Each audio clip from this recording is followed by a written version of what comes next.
అనకాపల్లి జిల్లా నర్సీపట్నంలో సంబరాలు అంబరాన్నంటాయి. టీడీపీ రాష్ట్ర ప్రధాన కార్యదర్శి చింతకాయల విజయ ఆధ్వర్యంలో పార్టీ శ్రేణులు భారీ వేడుకలు నిర్వహించాయి. రాష్ట్రంలో చీకట్లు తొలగి వెలుగులు వచ్చాయన్న సంకేతంగా ఆకాశంలోకి ఆనంద జ్యోతులు వదిలారు. అమరావతి ఏకైక రాజధానిగా నిలవడం చారిత్రాత్మకమని, అన్ని ప్రాంతాల అభివృద్ధి చంద్రబాబుతోనే సాధ్యమని ఈ సందర్భంగా నేతలు స్పష్టం చేశారు. చిన్న అమ్మాయి క్లాస్ లో కూర్చున్నప్పుడు క్వశ్చన్ మీ క్యాపిటల్ ఏది అని అంటే చెప్పుకోలేని పరిస్థితి వచ్చింది అని చెప్పి ఒక అమ్మాయి అంది. ఆ మాట చూసినప్పుడల్లా తెలుగువాడు అందరికీ కూడా ఇదేం పరిస్థితి అనిపించింది. అందుకే ఫస్ట్ నుంచి కూడా ఒక నాయకుడు ఒక మాట మీద ఉన్నప్పుడు నిబద్ధతతోటి నిజాయితీగా ఉంటే నెక్స్ట్ జనరేషన్స్ కి ఉపయోగపడుతుంది.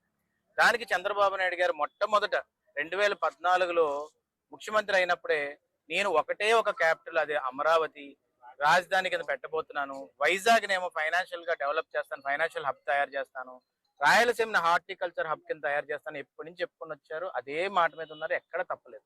ఈ రోజు కూడా అదే నిబద్ధతతోటి, అదే నిజాయితీతోటి, ఇంటిగ్రిటీ తోటి ఈ రోజు చంద్రబాబు నాయుడు గారు అమరావతి క్యాపిటల్ ని అమెండ్మెంట్ చేసి, అది కూడా రిజల్యూషన్ మనకి మన అసెంబ్లీలో కానీ, మళ్ళీ ఎమ్మెల్సీ పెద్దల సభలో కానీ, దాని తర్వాత లోక్సభలో కానీ, రాజ్యసభలో కానీ బిల్ అమెండ్మెంట్ అయ్యే వరకు నారా లోకేష్ గారు, నారా చంద్రబాబు నాయుడు గారు ఎక్కడ కూడా నిద్రపోకుండా